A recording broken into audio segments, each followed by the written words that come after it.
Hello and welcome back to Seaside Garage and part 2 of the Ford Escort rescue mission.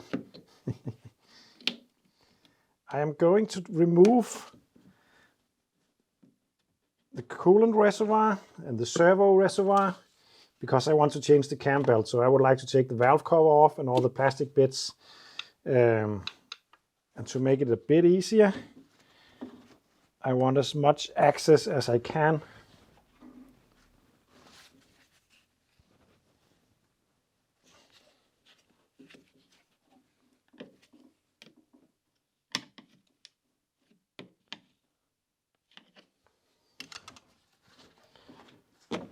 One way of getting that is to remove some stuff.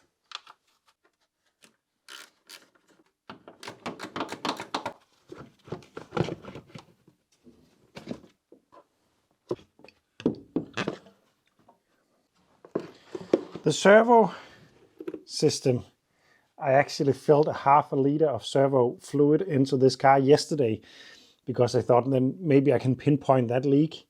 That liquid is gone already, and I have a puddle underneath the car that I'm trying to remove right now. So the leak is quite serious, but I'm ignoring that at the moment. The good thing is that I can take off this reservoir without spilling anything because my expensive steering fluid is already being on the floor.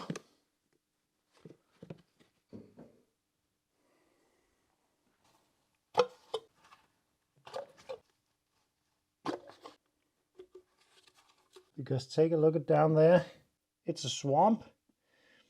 It's actually primarily water, I think, but it doesn't. But it's not supposed to be there, so.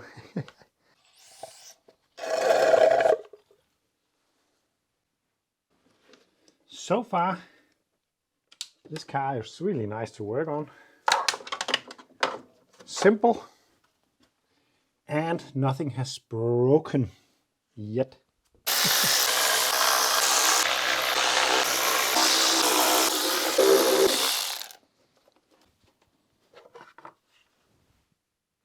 There we go, a cam belt. Also, when I started thinking about this job, I was thinking that it was going to be a hassle because of the lack of space, but there's a lot of room here after I took out those parts. I think normally it's way more cramped. There is some stuff down here that is going to be difficult, but all in all, it's not bad. And I have a feeling that the oil is really old, but I think it's well serviced, the engine, other than that, but it will tell us something about the engine condition. This car has been neglected a little bit, I gotta say. The caking of the oil is pretty bad to it, but this is not uncommon to see on newer cars because they go really far between the oil changes. And this is, yeah, it's pretty caked, especially down here. We got these kinds of oily, cakey stuff. What? This is not nice because it will clog up stuff. But there's not much that I can do about it other than give it a good service, making sure that the oil will be changed really soon after the first service. New oil and then a good long drive and then new oil again. But I'm going to continue tearing down all the stuff down here and take you back when I come to fit the new, or take the old cam belt off. Look what I got. I went to visit the guy who did all the stuff to the Datsun, all the work since 1987. He's a mechanic. He just closed down his shop. It was an old school shop, really cool. He even had the Dunlop alignment tools that I use on his wall. Bit more modern than mine, but not a lot. He gave me this, so that's really brilliant. I'm really thankful for that because some of you might remember I was talking about that I wanted one of these, and now I got one. So I'm gonna clean up that messy valve cover a little bit.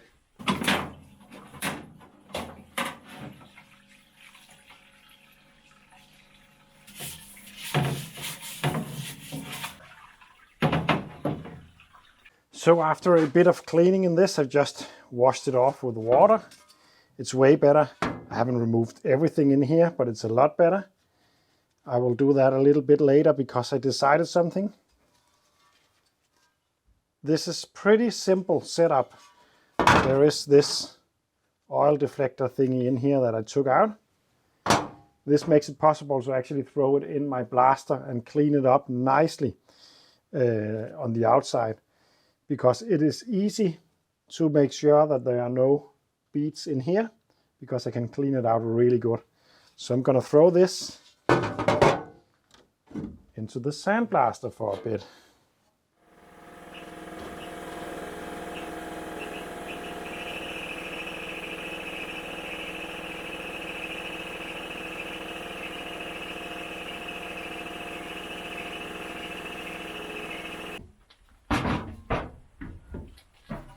That was better.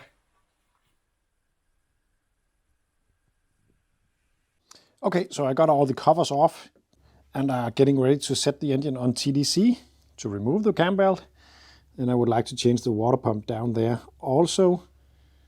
Seems to be okay, but it's a nice thing to change. Even though the cam belt is not pulling it, it won't be possible to change it without taking the cam belt off. So I'm going to change that as well.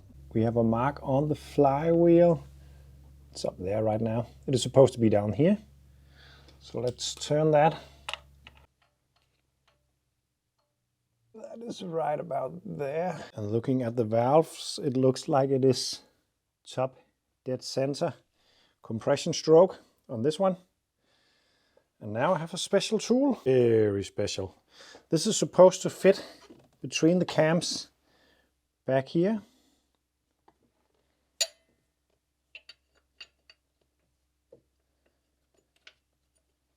So now with that locked, the cams won't be able to spin.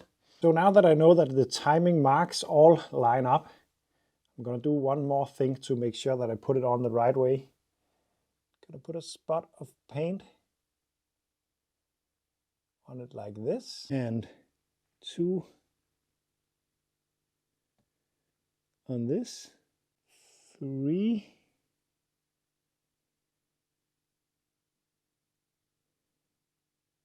on this. And I'm going to transfer those spots on the belt to the new belt, and then align the marks on the belt with the pulleys.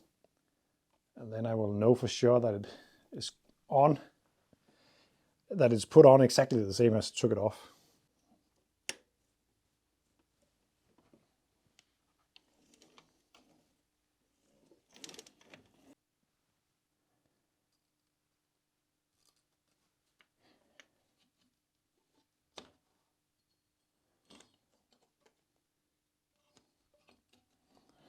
Then I'm going to make sure that the new belt is the same size, because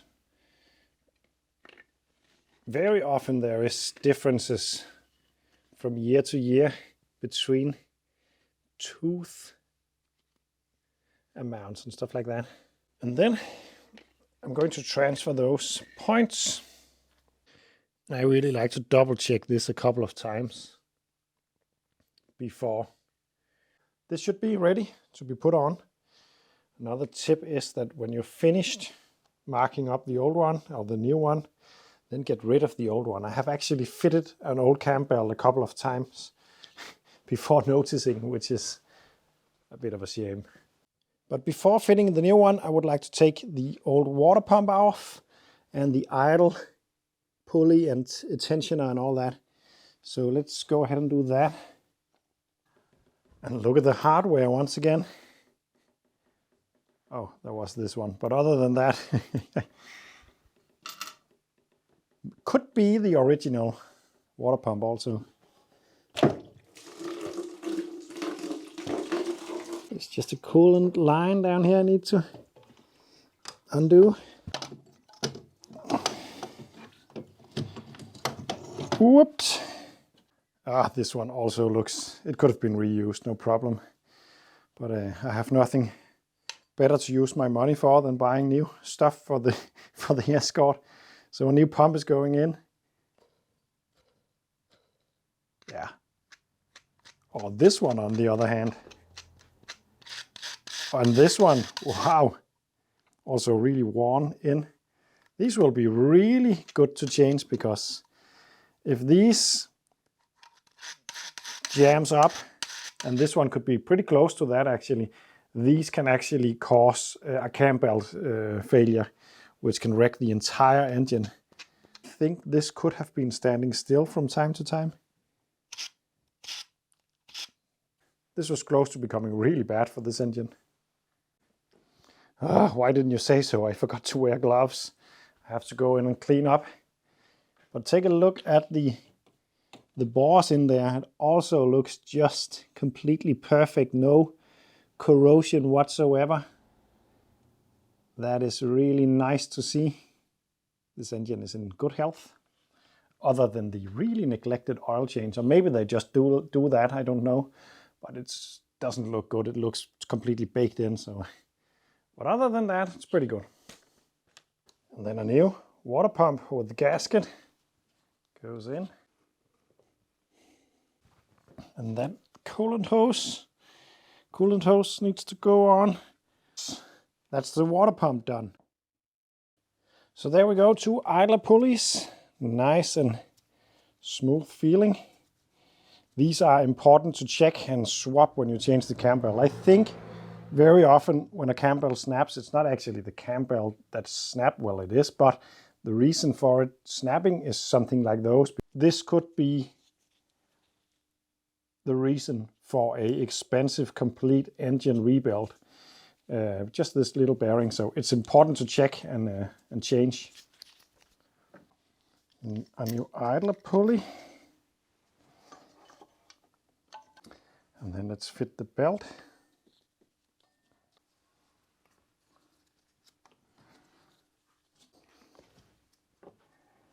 Like that. And like that. There's supposed to be some kind of tension mechanism, but it's not on this, and it wasn't on the old one either. So I'm just gonna do it by feel. That could be wrong, but I think it will work just fine. I'm just gonna torque it up to specs.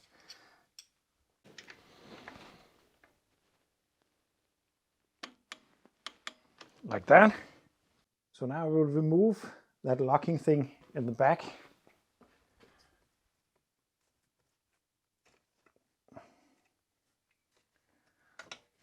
And turn the engine around 1 full revolution.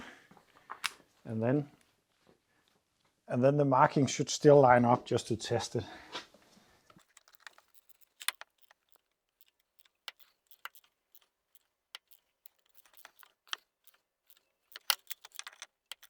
Let's see.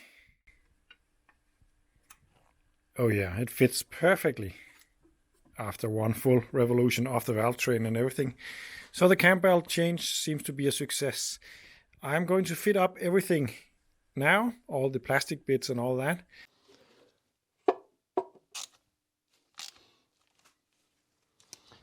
Like that. So there we go, the Cambelt is changed. The water pump is changed, the idle pulleys are changed. Those might have saved this engine's life, to be honest. And all I need to do now is to fill in some coolant and fill in some oil and fire up this engine to make sure that everything is as it is supposed to be.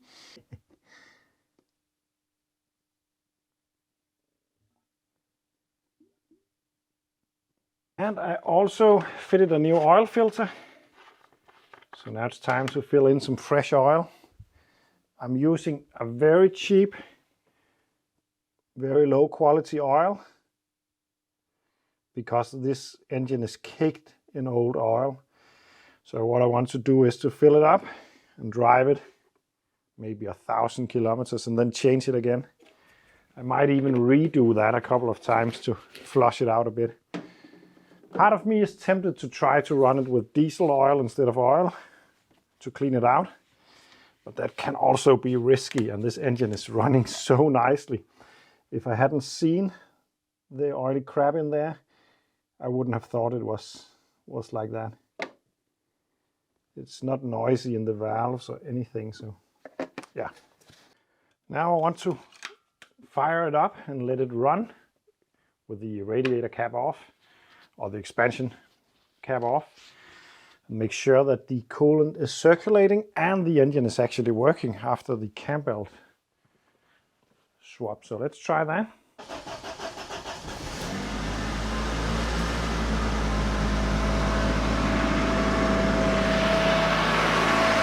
Woo! It could look like I forgot something. Oh no. It's the servo.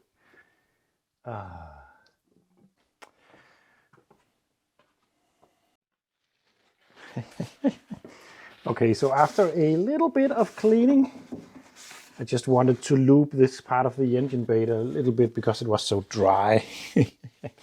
Well, actually I didn't forget to fit the servo reservoir. I just forgot that there was still liquid in it because it is leaking badly from the steering rack. I have to do something about that. So I did start to take the liquid out, but of course there was some in the hoses still. So when I fired it up, it just pumped it all out. So now, after a bit of cleaning, let's do the engine startup once again. Hopefully a little bit less messy. Oh, that's more like it.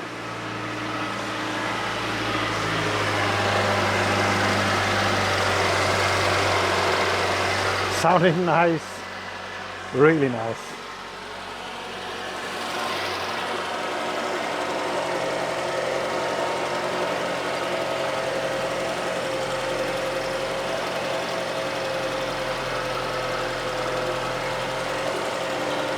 Burning off all the oily fingers, that's normal.